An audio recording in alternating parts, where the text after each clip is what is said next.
Hello,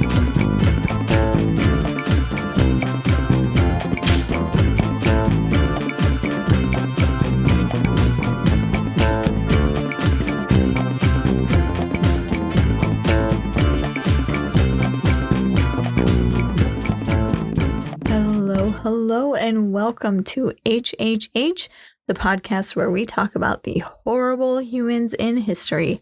My name is Angela Pearson. I am your host, and welcome to our 6th episode.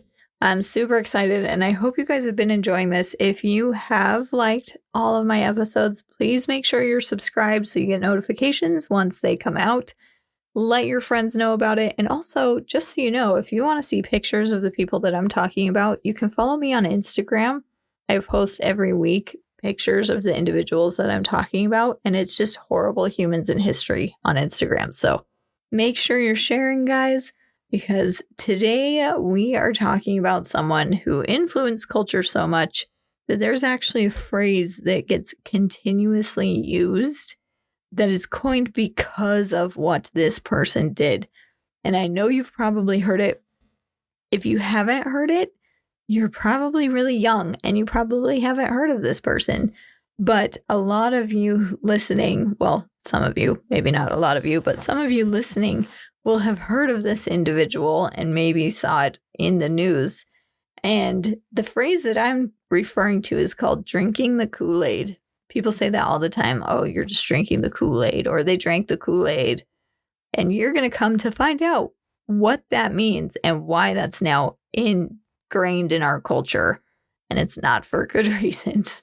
So this individual is a crazy cult leader who convinced his entire congregation to give up their livelihoods and move to the middle of the jungle in the middle of nowhere and eventually give up their lives. All 909 of them, including 300 children.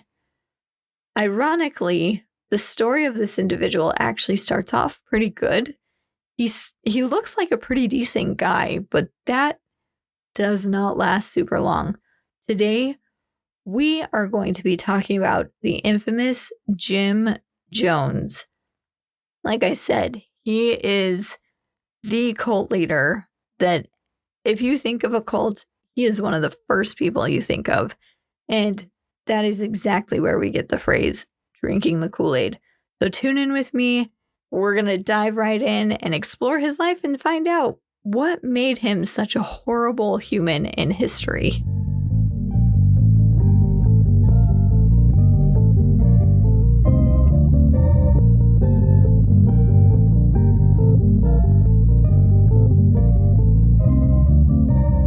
All right, guys, I am going to dive right in because we've got a lot to cover today.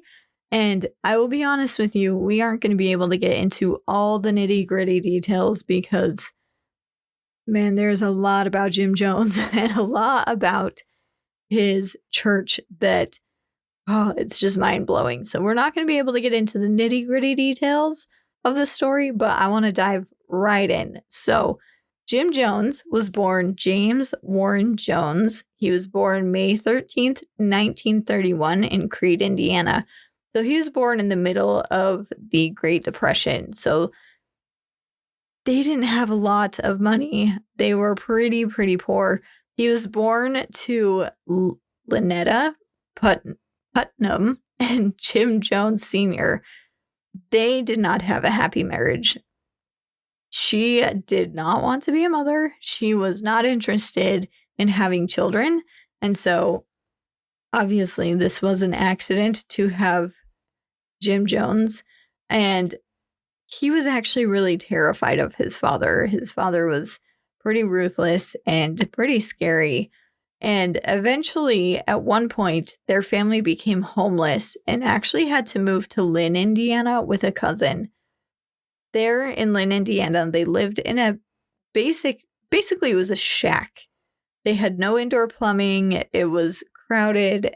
It was not great. And not to mention, at this time in Indiana, especially in Lynn, Indiana, there was a really strong KKK presence. So he grew up with the KKK all over with hardly any money. Now, at one point, his mother would end up getting a job in a factory, and this actually gave Jim Jones the freedom to basically wander the streets and do whatever he wanted after school. He had no supervision. He didn't really have to report to his dad because his dad didn't really care what he was doing, and his mom basically didn't care what he was doing. So he would wander around, and he didn't actually make a ton of friends his own age. A lot of people, well, kids his age especially, thought he was kind of weird. He kind of gave off weird vibes. But the old widows in the town, oh my word, they loved him. They felt really bad for him, so they would invite him over to eat cake with them, and he became really good friends with these old ladies. And they were the ones who actually introduced Jim Jones to church and going to church. The first church he attended was the Church of the Nazarene. And like I said, those old women were the ones who introduced him to this church. So he started going, but he did not stay exclusively at the Nazarene church. He wanted to explore all of the options and all the churches that were out there. So he would actually run from church to attend as many services as he could. And he just loved it. He ate it up. He loved the feeling he had when he was in there. He loved the passion of the people giving the services. And he learned the different ways that people would preach the Gospels. And he was so obsessed with religion that where other boys were starting to play, military and fighting and that kind of stuff, he would actually go into the woods and pretend to give sermons and lecture the wild animals of the woods on Christ and everything. So he would go out into the woods and deliver sermons. That's what he did for fun by himself. And he became obsessed with death and would find roadkill on the side of the road and actually give the roadkill funerals and give the animals last rites and those kinds of things. But he wasn't a purely righteous child either. He would often get caught stealing candy. So he had this weird dual nature of being uber ultra religious, but also sneaky and stealing things. So by 9, he claimed that he actually had special powers and told a bunch of kids that he could fly. And obviously they didn't believe him. So he was going to prove that. So he actually climbed on top of a house to prove it and jumped off the house. Obviously, he couldn't fly. So he actually ended up breaking his arm in the process of doing this. But he, from a very young age, believed that he had superpowers. And that's important to note because that is going to come into play later in his life. So once World War II started, all the other kids on the playground were playing war, kind of like I mentioned before. They wanted to be GIs. But Jim Jones was a little different. Yes, he was going off and preaching sermons and those kinds of things. But there was another thing that he really liked to play. And he loved to pretend. This is going to come as a big surprise. He loved to pretend to be a Nazi. And not just any Nazi. He specifically loved Hitler. He idolized Hitler. He studied everything about Hitler, which you'll see the irony in this in a little bit later in his life. But he loved Hitler and he admired how he was able to control his followers and how when facing defeat, instead of standing up to the enemy, he actually really admired the fact that Hitler committed suicide. Dun, dun, dun. So that will come back as something super important because he really idolized Hitler. In fact, he idolized him so much he was able to recruit other kids to come and play as Hitler's stormtroopers. and he would even whack them with twigs if they weren't playing correctly. So he had this really strange dual nature of being super religious, but also really liking Nazis and really loving Hitler. So we'll get back to that in a little bit and why that's ironic. But as a young teenager, he actually became super obsessed with sex to the point where he would actually set up classes on his front porch to teach other children about sex. Now, his parents didn't seem to care about this. Like I said, they were not super involved. They didn't really want to be parents. Also, side note, sorry about my voice. I think I might be getting sick, so just ignore the graveliness of my voice this time. But back to the story. So the rest of the parents around the neighborhood were not happy with Jim Jones teaching their children about sex. It was not okay with them. So now he had more parents in the neighborhood who disliked him and distrust him. But Jim Jones was not fazed. He always dressed in his Sunday best. He always carried around a Bible. He always enjoyed debating his teachers. Like if he thought they were teaching something wrong or incorrectly or anything like that, he loved to get into debates with them to prove that he was smarter than them. He truly believed that he was smarter than everybody around him. And he would do that by getting in debates with his teachers. And one thing that he specifically did was he would not talk to you unless he initiated the conversation. So if you went up to him and said, "Hey, what's going on? How you doing?" he would just ignore you and pretend like he didn't hear you. But if he initiated the conversation, then it was totally fine. He would get deeply involved with the conversation. Now, there's a story that at the age of 14, he actually started his own baseball league and started recruiting other children. And it was starting to grow and actually gain some traction until a bunch of the children saw Jim Jones drop a dog off of the loft of a tree house, and the dog ended up dying. And they saw that he had done this on purpose. And so it really turned off a lot of kids because they didn't want to be around someone who would do that to an innocent dog, which I don't blame them. So his baseball organization kind of fell apart pretty quickly.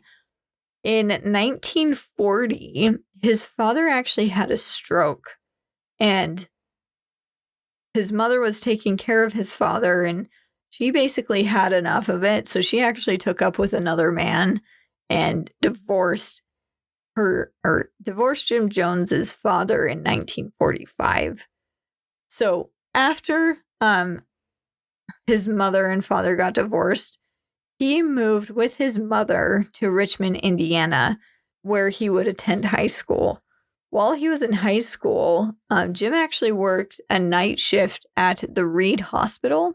So he was working full-time at the age of 17 when he graduated from high school with honors in 1948. So he had a full-time job, was going to school, and graduated with honors, all at the age of 17. So he was a pretty smart kid and a pretty well-developed child as far as being responsible and being able to take on a lot of responsibility. Well, while he was doing this night shift at the Reed Hospital, he actually met and fell in love with Marceline Baldwin, and they ended up working together. She was 4 years older than Jim Jones, and they ended up getting married in 1949. And his wife was a nurse, and that is how they met. So while he was working at the hospital, she was a nurse, and they fell in love. After they got married, they actually moved to Indianapolis, Indiana, where Jim Jones would actually attend Butler University. Now, again, this was in the middle of the KKK territory. So this was when, the war was ending and there was a lot of racial tension and everything. The KKK was huge. So while he was in college, he actually became very passionate about racial integration and socialism. So he was all about making sure that everything became integrated. There was no more, blacks only, whites only, any of that, because that was utter nonsense. This is what I'm talking about. He seems like a really good guy. Like, he was fighting for the right things. I mean, socialism, yeah. But he really got into the socialism thing, and he really wanted to make a change in the world. In 1952, at the age of 21, he became a student pastor at Somerset Methodist Church. So he was able to start preaching, and he worked a lot with the youth. And at first, he actually became a very flamboyant Pentecostal style kind of leader of the congregation. And this would actually morph depending on the audience that he was talking to. So in some audiences, some of the congregations, he'd be super out there and like yelling, screaming, pounding on the pulpit, where others he was more subdued and quiet and humble. He would change the way he preached based off of the audience that he was talking to and based on the location that he was at. And that is important because that is how he started to gain followers, because he targeted his audience basically. Now, the thing that really started to gain Jim Jones traction is he would hold healing services. So basically what he would say is, if you have an ailment, come on up and I will heal you. And you know what? Some of those healings actually worked. There were a few individuals who were pretty bad off and came to one of Jim Jones's services and would actually be healed. Now, these healings were very hit and miss for Jim Jones. So some of them did work, but, it didn't always work. So later in his preaching, he would start faking some of these healings and eventually just faking all of them. So that way every single one was always working. But that comes into play a little later. And the more he did these healings, the more people would come to his services and the more donations he would start to receive. So he actually held a lot of regular services in Cincinnati, Ohio, in the Elmwood Temple, where he would invite anyone who had ailments to come up and be healed. And like I said, at first, those healings were legitimate. Like, he actually healed some people, but later he would end up faking those. So he would actually end up traveling to LA for a healing convention. And at that healing convention, he started to gain even more followers because more people saw his passion behind his preachings and saw his ability to heal. So more and more people gathered to him. He demanded that all of his congregations be integrated. He did not want a segregated congregation at all. He wanted them all mixed and to be integrated, which was so radical at the time. Now it seems like common sense, but at the time it was just such a radical idea to integrate those, that the church that he actually worked for told him he wasn't allowed to do it. So he ended up just quitting and starting his own church because he really wanted integration with all races. And this is why I say it's ironic that he was so obsessed with Hitler, because Hitler is a maniac who only wanted white superiority, but Jim Jones wanted integration. So it's very interesting that he would support a man who was total opposite of the beliefs that he would later hold in life, but influenced him so much, and you'll see how a little bit later. So I just wanted to point that out in that weird cognitive dissonance that's happening when I'm learning about him, where he loved Hitler, but really wanted to make things equal for everyone. It's just a weird phenomenon and to me. But you tell me what you guys think. Is that strange? Does that strike you as strange? Anyways, back to the story. In 1955, he started Community Unity Church. That rolls off the tongue. Community Unity. Which eventually would turn into Wings of Deliverance. And then ultimately it would settle upon People's Temple Church. So people just call Jim Jones's church People's Temple for short. In 1961, Charles Boswell, he was the mayor of Indianapolis, actually appointed Jim Jones the director of the Indianapolis Human Rights Commission. Jim Jones got heavily involved in the civil rights movement, and because of his efforts, they actually ended up integrating a lot of establishments throughout the city, like movie theaters, restaurants, businesses. All of them became open to all races because of his hard work. So he was doing some really great things, and he was working so hard to make this happen that actually later in the year, he collapsed from exhaustion. And the story goes that he was accidentally brought to a black hospital. And when they realized that, he actually refused to be moved to the wing for the white people, and instead actually got up and worked on helping them make beds and helping them clean and all of these kinds of things. And he helped in any way he possibly could. And this actually ended up leading to the hospital desegregating the wings. So then black and whites would get help no matter what. So that was a huge deal. He was making a huge difference. And because of what he was doing, this was actually giving his church a lot of publicity. Lots of people were loving what he was doing and the changes that he was making in society, which were phenomenal changes. And that's why it's crazy how this story takes a turn. But not everyone was liking what he was doing. Obviously, the KKK was a big part of this community, and they were not liking what he was doing, obviously, because they stood completely against what he was trying to do. So they actually had a swastika painted on their church. See, ironic. He loved the Nazis, and they got a swastika painted on their church for his efforts to stop racial division. And they received many death threats. They even had a dead cat tossed at Jim Jones's house. People were threatening them left and right because he was making such a difference.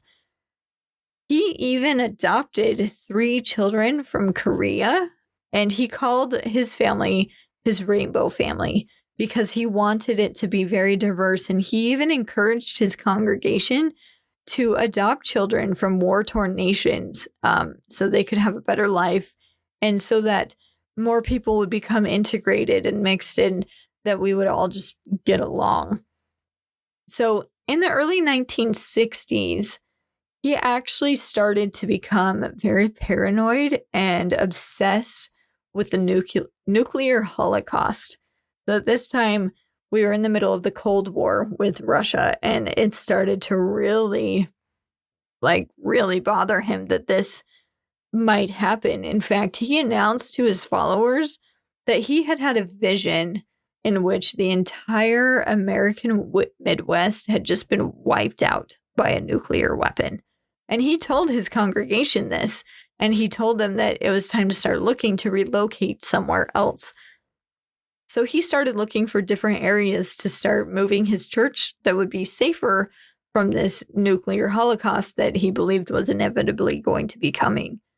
So he actually moved his family to Belo Horizonte, Brazil for 2 years because there was a magazine article that had actually come out explaining like the safest places in the world to hide from nuclear weapons. And that was one of the places.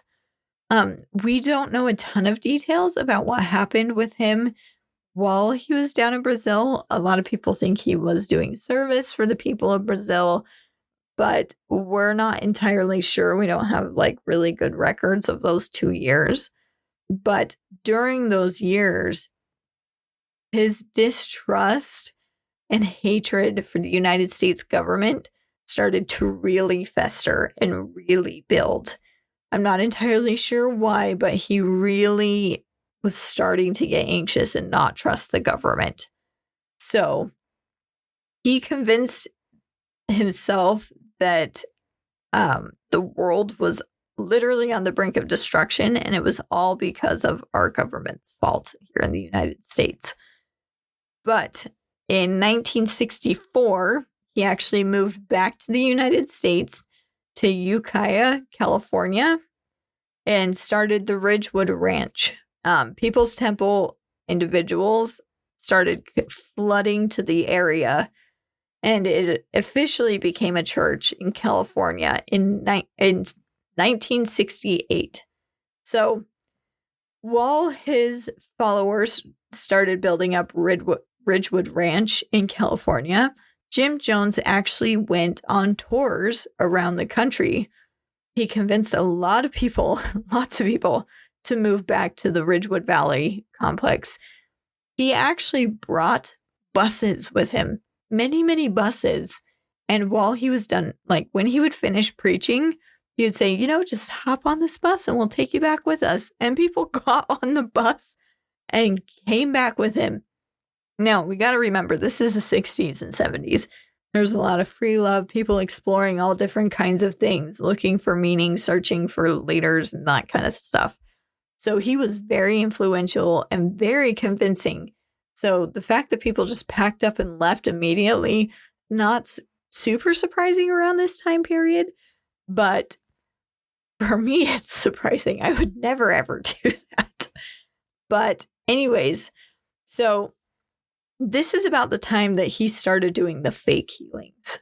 So he would get plants in the audience to pretend like they had certain issues, and then he would pretend to heal them, and then they'd run around and be like, I'm miraculously healed. This is amazing. And people will just be in awe. And so they'd hop on those buses and go straight to the Redwood Valley. So at this time, his church grew a lot. And because it was growing so fast, the media started to take notice of him and his church. And he is already paranoid at this point. So the San Francisco Examiner actually gave People's Temple their very first bad review, saying that Jim Jones was a false prophet and that he had claimed that he had brought 43 people back from the dead. And there were even rumors at this time that there was abuse and that Jim Jones was exploiting his followers for sex and abusing their money and taking their property and those kinds of things. So those rumors had started, and they started to circle in the media. Well, because the media started investigating the church and started investigating Jim Jones, he became very distrustful of them, believing that they were actually of the devil and were out to destroy him. So some of the members that had been a part of Jim Jones's church actually started leaving the church because there were claims of tax evasion, mind control, financial abuse. Like Jim Jones would have people give up all of their property and finances to him to help the whole church grow. And there were rumors of abuse, which turned out to be true. They weren't super great to their members. So all of these defecting members would come to the press and talk about these things. And it got to the point that now the government started to do their own investigation of the church. So this made Jim Jones even more paranoid than he was before. Now, in 1973, this event was very important, and I think it triggered a lot of things. But in 1973, Jim Jones was actually arrested for lewd behavior and exposing himself in a movie theater to another man. So what happened is this church was known for gay men meeting up in the bathroom. And there was an undercover police officer that was in there trying to catch men that were doing this. And Jim Jones happened to expose himself to a police officer thinking he was just another man he was going to be able to have sex with. And so he got arrested for this. Well, he's a leader of a big, huge church that he teaches his followers that they need to be pure and clean and couldn't do those kinds of things. So he had to cover this up, or else he would basically lose his livelihood. So he had friends in high places that helped him cover this up. So his church wouldn't be affected. So people would still come to his church. And this is the first inkling that we have. Well, I guess it's not the first, because when he was young, he set up sex classes. But this is the first evidence as a grown man that he had a lot of lustful behaviors that will later influence what happens. And Jim Jones had many homosexual encounters, but he would try and cover them up by claiming that all men were homosexuals except for him. He was the only one because, he had to be pure. But he slowly was trying to make their church more inclusive to homosexual males, so that kind of behavior would be more accepted, because he did have a lot of homosexual encounters and tried to shame others if they did that. Now, we'll get more into that kind of stuff a little bit later, but so when Jim Jones was caught doing this would be the first time he would bring up mass suicide to his congregation. And he was using it as if we do this, we'll shame all the people who are leaving the church. This is what we should do to punish them. We should just all kill ourselves. But ultimately, that didn't happen. So this is while they're still in California. But now that he's being investigated by the government, he's being investigated by the media, he has been arrested for his behaviors. This triggers him to start looking to move his church outside of the United States. He does not want the government to be involved in his affairs at all. So he starts looking and actually sees a location that he believes would be perfect, and it's in Guyana. He's trying to escape that pressure he's starting to feel. So he actually purchases land in Georgetown, Guyana, by the Venezuela border. And in March 1974, the first members of People's Temple actually arrived in Guyana to start clearing out the jungle. And when I say they were in the middle of the jungle, I legitimately mean middle of the jungle. They were in the middle of nowhere. So they're literally cutting down trees and bushes and everything to create this town. So these small groups of people that went down to clear the jungle and start building the foundation of what would later become Jonestown. About a year later, 50 people had actually moved there and started building their settlement and getting the land plowed and getting things growing and trying to make it start thriving.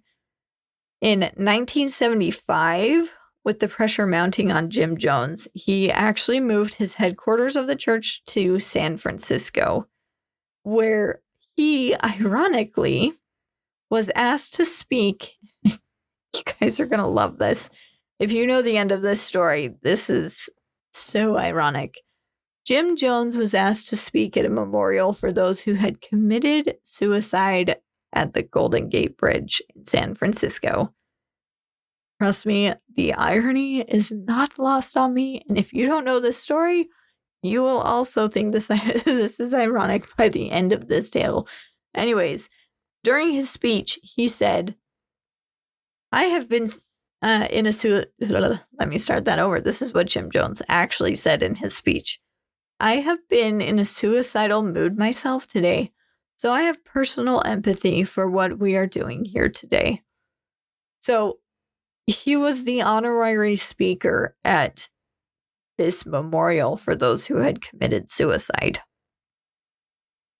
Yeah, I know. It's nuts. But in 1977, things were getting so tense here in the States that Jim Jones actually moved down to Guyana himself and named the city Jonestown. So while he was down in Guyana, things in California were really starting to heat up. They were really getting pressure, especially from family members of church members who were worried about their family members going off with this man to the middle of nowhere, into the middle of a jungle. So they were really starting to put pressure on the government to investigate this faster because they wanted to know what was going on with their family members. So the media was also increasing their pressure because, again, they were also getting complaints from family members and they were getting complaints of abuse, and the media wasn't actually wrong in these claims. So Jim Jones, took everybody's money for the community and used it for himself. And he isolated them from their families. He wanted them to be very separate. So he moved them away from their families, didn't let them have any contact, no letters, no phone calls, no nothing. He wanted them completely separate so he could control them. And they used to hold meetings called catharsis. They were on Wednesday nights. And basically what it was is they would publicly spank or humiliate people who had done things wrong. So they were basically beating the people who would speak against the church or want to leave and come back to the United States or anything like that. Those were catharsis meetings every Wednesday to shame his followers. Now, another interesting thing is in this church, it was a mixed church. There were a lot of African American people that would come to this church, a lot of white people. But the only people in leadership were white people. Jim Jones only promoted white people to be in the leadership of the church, ironically. But the congregation was mostly Black individuals. So although he preached racial justice and preached inclusion, he himself didn't seem to practice it when it came to leadership. So Jim Jones is pretty hypocritical in that sense. It's like he wanted to appear as if he believed in that, but then when it came down to it, he didn't. There's a lot of cognitive dissonance that I feel with this man. And when I was studying him, I really struggled to understand his thought processes here. Anyways, so Jim Jones demanded that his followers actually call him father or dad. So everyone knew who was in charge. He was in charge. He was running their lives. Everyone had to know that. And the next thing is Jim Jones would brag over the pulpit about all the sexual relationships he was having with the women and men in the congregation, including husbands and wives of people in the congregation. He was not ashamed of it. He would brag about these things in front of everyone. And it was just crazy because he used to shame people about those things. And he would even tell his congregation, you can't do these things. But then he would go and have those kinds of relationships. Again, I'm telling you, this man, he was living a dual life. So even in California, and once they got down to Jonestown, they actually started having practice suicide drills. The first one he actually held, Jim Jones tested his leaders of the church.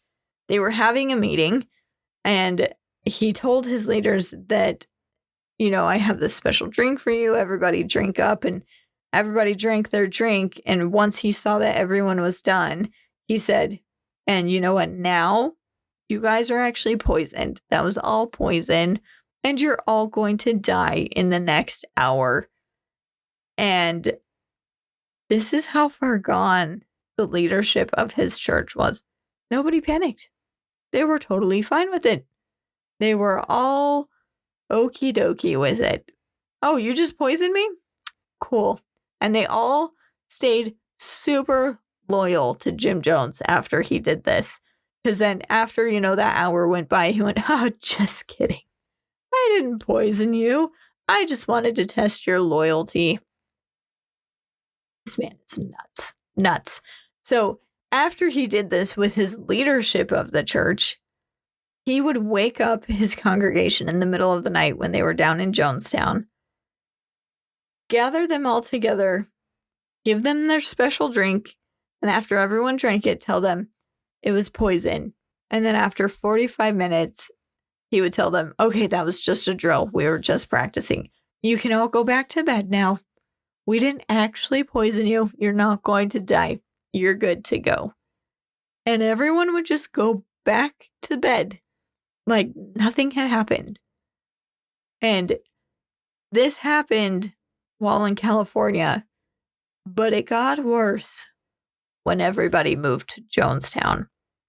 Now, March 1974, that's when they started, clearing out the jungle and building the foundation of Jonestown. The reason why they actually chose Guyana for their settlement is because Guyana was actually a very socialist country. And like I mentioned before, Jim Jones really got into socialism, which is, again, ironic because he loved Adolf Hitler. It just makes no sense.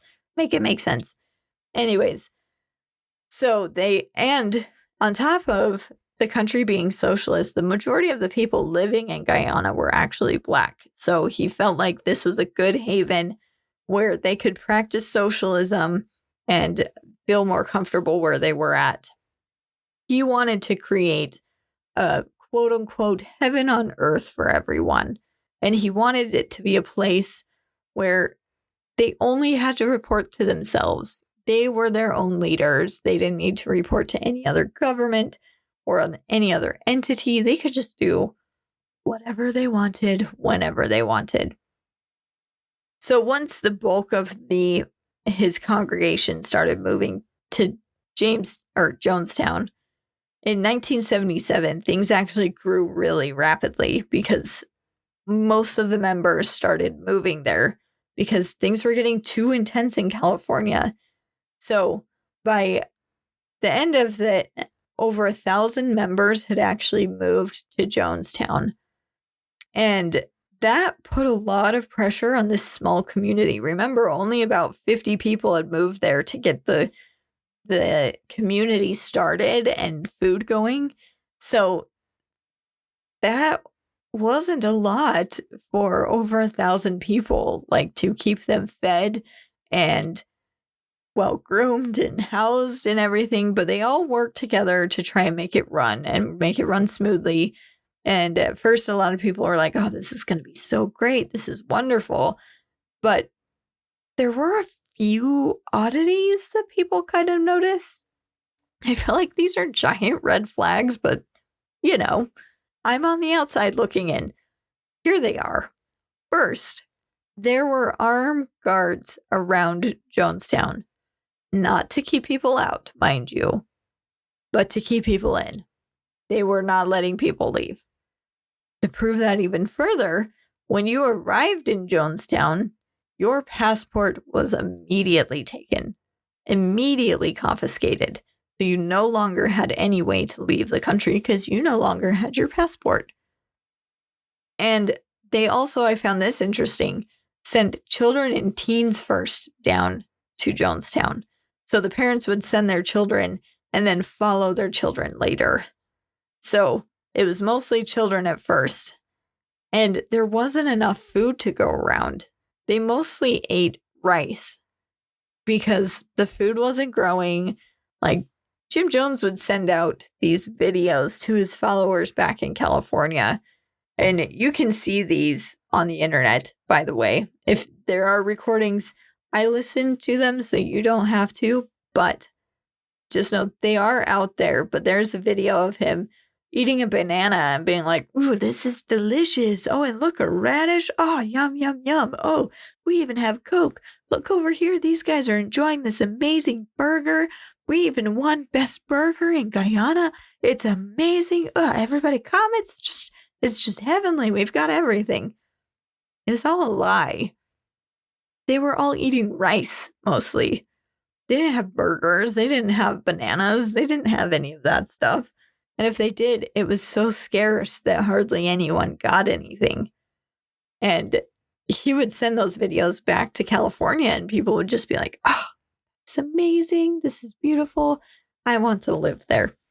So anyways, it turns out when you got there, it was mostly a manual labor camp. A lot of survivors compared it to a labor camp where you would work 12 to 14-hour days, especially if you were being punished. And a lot of the survivors claimed it was just basically a jungle prison. You couldn't escape. There were the armed guards, and even if you did, you were out in the middle of nowhere. You had nowhere to go, nowhere to flee to, except into the jungle, which you were going to die anyways. So if people even mentioned they wanted to leave, they would be beaten in front of everybody else to ensure that, no, you're not going anywhere. This is what happens if you even think about wanting to leave. And he even had parents reporting on their spouses, children reporting on their parents, and friends telling on friends when anyone would even complain or suggest that they wanted to go back to the United States. So there was a lot of tattletaling, and when you got in trouble, you just get beaten. Now, when they got down to Jonestown, Jim Jones liked to control his congregation with sex as well. He used it as a way to humiliate individuals or punish them. And he also used it as a tool to manipulate them. A lot of people slept with him thinking that they were sleeping with this holy man who would bless them and they would gain spiritual power through him. Others slept with him because he coerced them into having sex because, you know, if they didn't do it, then he would tell everyone these things or whatever. And he was definitely a sex addict. And on top of being a sex addict, he was heavily, heavily addicted to drugs, which made his paranoia even worse. So Jonestown was basically a dictatorship, and he wanted control over everything. And so pressure was really mounting from the United States government at this point. So much so that he actually wanted to move his congregation to Russia to be protected by the Russian government. So there was even a requirement to get food. You had to ask for the food in Russian. Like they had to take Russian classes because they were all convinced that at some point they were going to move to Russia. So there were still at least 50 members in California kind of dealing with all the heat and the pressure coming from the government. And to top that off, Jim Jones actually had a child with a married woman and had brought the child with him to Jonestown. Well, she wanted her kid back, so she tried to get him back, and Jim Jones refused to return the child. So this started a really lengthy legal battle, which, again, investigation opened into the People's Temple because of this litigation that he was having for her to bring her child back. Soon in Jonestown, they started having these meetings called White Nights, like KNIGHTS. This is where they would actually talk about having mass suicide. So this is in addition to their practicing, quote unquote, practicing mass suicides. This is when they started actually talking about it and saying that, you know, if anyone like the U.S. government or the Guyanan government or any outsiders came for them, that they were just going to kill themselves because they didn't want their children to suffer. They didn't want to be tortured or anything like that because they knew those governments, that's exactly what they would do because they don't want them to live the way that they are living. So they would kill their children first so the children would not have to suffer, and then they would all kill themselves. So they started having these white knight meetings pretty consistently. But no one actually knew how soon this would actually take place. They didn't know that Jim Jones would soon demand this of him and actually demand that they do actually all take their lives. So the events started in 1978. Leo Ryan, he was a congressman from California, took up the cause to actually investigate Jim Jones and Jonestown after so many rumors of abuse and the fact that it was a hard labor camp and there were armed guards and all of these things. He could no longer ignore it, especially because of the pressure of the families in California. He had received so many complaints that he really felt bad for them and wanted to go and check on their loved ones and believed that their loved ones were being held against their will. So he brought some reporters and a couple relatives of the family members who followed Jim Jones to Jonestown. And so Leo Ryan went with those individuals down to Jonestown. Now, before they got there, they knew they were coming. Obviously, Jim Jones planned to make it look super nice and super amazing and like, this is heaven on earth. It's going to be great. And threatened his people that you need to make this look amazing. Do not fail. So when the congressman got there, or he might have been a senator. I might have typed that wrong. Can't remember. Sorry, guys. Anyways, when he got there, everything looked great. The people looked super happy, and they put on a musical extravaganza to show how amazing it was down there. And that night, he actually made the reporters leave, but the congressman and his assistant, Jackie Spear, stayed the night. So that night, Vern Ghazi actually passed a note to the reporter as he was walking past. He tucked it in his elbow, in his shirt, and it fell out. And so he bent over and he's like, "Oh, I'm sorry, you dropped this."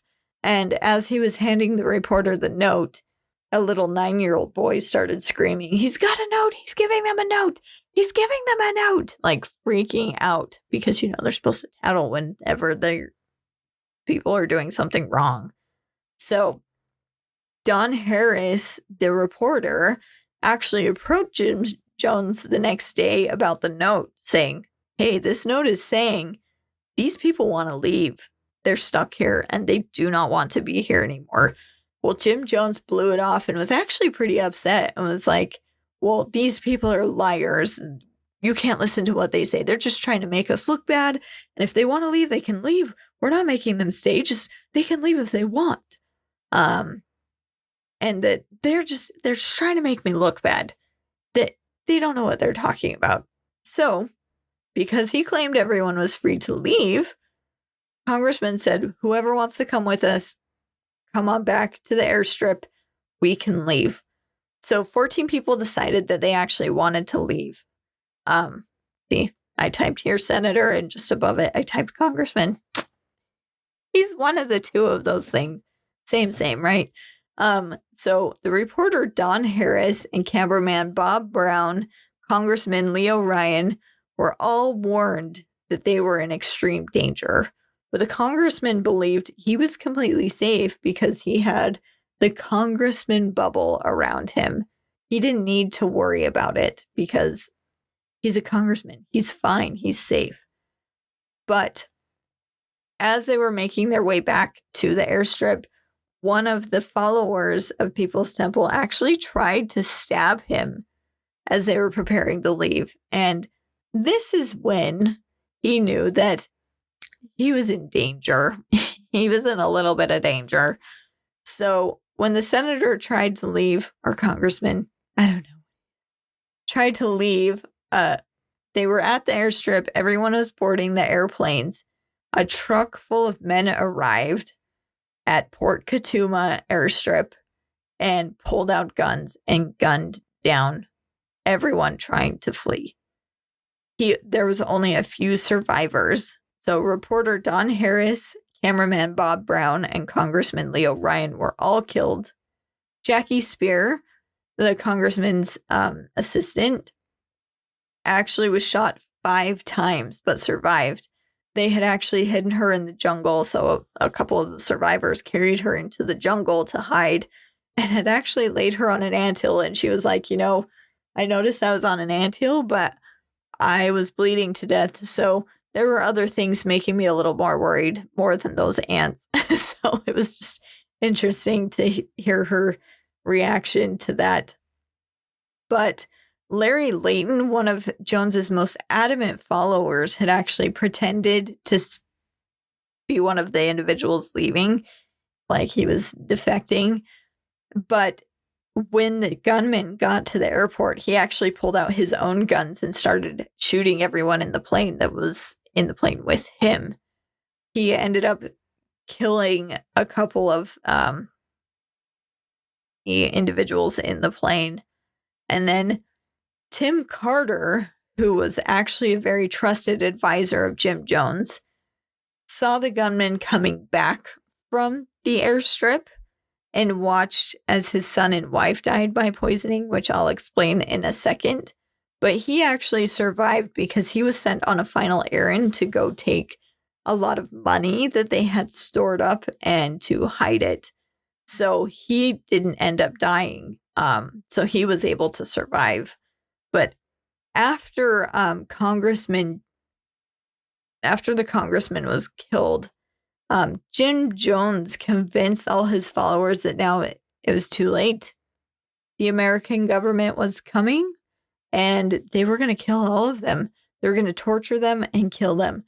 So now was the time that they needed to enact all of their plans. So on November 18th, 1978, 909 people died of suicide with cyanide-laced Kool-Aid, hence the phrase, drinking the Kool-Aid. It's believed that many of the people actually didn't want to participate in this mass suicide because when the medical examiner was looking at their bodies, they actually found a lot of needle injections in the back of their necks, a lot of puncture wounds where needles had been poked in like the back of their leg or the back of their neck, and they had been injected with the poison. Now, I listened to Jim Jones recorded the incident. There's an audio recording, and he's telling his followers, well, you hear children screaming and crying because they killed the children first. They poisoned the children first. And you can hear them screaming and crying in the background. And you hear Jim Jones saying, die with a degree of dignity.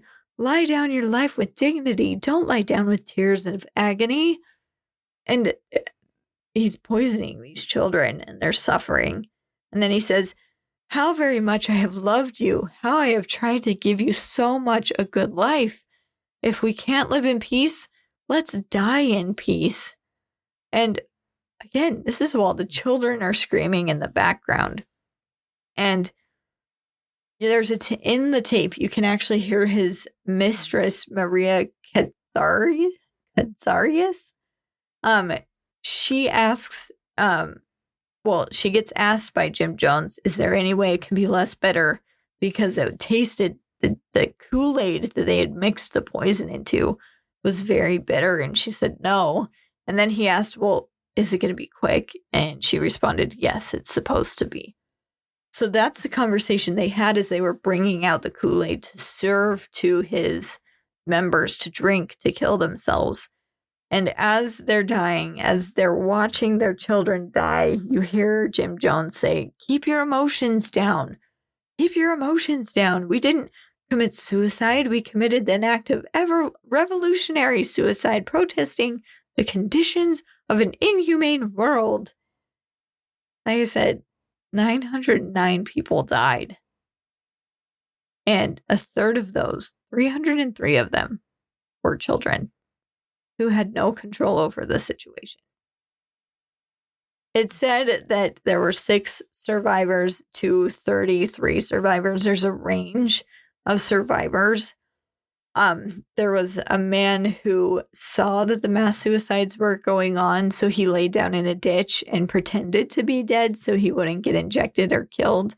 there was a man who saw that people were starting to kill themselves and told the armed guards that were standing around, like, to, stop anyone from fleeing. He told them, "Oh, I just need to go say goodbye to my friends over here." So he ran into the jungle and hid. And then one was actually an 80-year-old woman who had been asleep in the infirmary. And they didn't realize that she hadn't died. And she just woke up later and realized that everyone was dead. So 400 of these individuals, when the government actually came in and moved their bodies and brought them home to the United States, 400 of them were unidentified and had to be buried in a mass grave in California because no one was able to identify their bodies. Jones had actually planned this 6 months ahead of time. He had been buying 0.25 pounds of cyanide every month for 2 years. 2 years. So he had 6 pounds or more of cyanide that had been shipped to Jonestown before anyone had even moved there. And he got the cyanide by having a jeweler's license and purchasing the cyanide to quote unquote clean jewelry. And there's even notes that they had thought about testing the cyanide on a pig to see how lethal it was and to see how much they actually needed. They didn't actually go through with those tests, but he had planned this out. Now, Jim Jones himself did not die of poisoning. He died of a self-inflicted gunshot wound. Now, some people actually don't believe that he killed himself. Some people believe that one of his closest advisors actually shot him because he was so upset as to what was happening. But there's debate on that. There's no way to know for sure how or who killed Jim Jones, if it was himself or if it was someone else. But yeah, he didn't even take the poison. He shot himself. And when they got his body, it turned out he had so many barbiturates in his system that he should have actually died from those. But he didn't, because he was a drug addict. Now, the legacy of Jonestown still lives on. There's still the phrase, drinking the Kool-Aid, blindly following and just drinking the Kool-Aid. Now, the youngest survivor of Jonestown, he was actually, his mother was pregnant with him when she escaped from Jonestown. The youngest survivor from Jonestown ended up killing a policeman from an overpass in the 1990s. And then the PR guy for the People's Temple Church in 1979 called a press conference explaining how sorry he was for the mass suicide and everything. And right after he finished talking, went into a bathroom and killed himself because he couldn't handle the survivor's guilt. And then 2 outspoken previous members of the church who had really spoken against Jim Jones, were actually shot to death in their home in a domestic dispute. And a kid who lost both of his parents to Jonestown ended up shooting up a schoolyard and then killing himself. Like, so many horrible things followed because of Jonestown. Many of the survivors still to this day have PTSD from what happened in Jonestown. They think they see Jim Jones around the corner, or they just, it's traumatic because of what happened. And now, like I said, the phrase drinking the Kool-Aid just means that you're blindly following someone, and it's not a good thing. So basically, to sum up the story, and I know this one was a little long, like I said, there's just so much to cover and not enough time to dive really deep into it. Jim Jones was the worst. He started out as such a good guy, trying to fight for equality for everyone, making such a big difference in his community, and just paranoia and delusions and drugs and power and everything got to his head and just corrupted him so wholly that he took people down with him. So that is why Jim Jones is our horrible human in history for the week. So join us next time. We're going to be talking about Ed Gein. He is actually a request from one of our listeners. So we'll be exploring him. He has actually inspired many, many books and gained international notoriety for his horrible acts as a serial killer. So I'm excited to do this listener request. So get pumped. It's going to be great. And if you want to hear about somebody specific, feel free to let me know. Message me on my Instagram account, Horrible Humans in History. And also be sure to subscribe and let me know what you think of Jim Jones and his horrible, horrible acts and how it's impacted society since then. I want to hear from you guys. And if you're liking what you're hearing, if you enjoy this kind of thing or know anyone else who would enjoy it, please be sure to share. Thanks for joining us on Horrible Humans in History, and we will see you guys next week.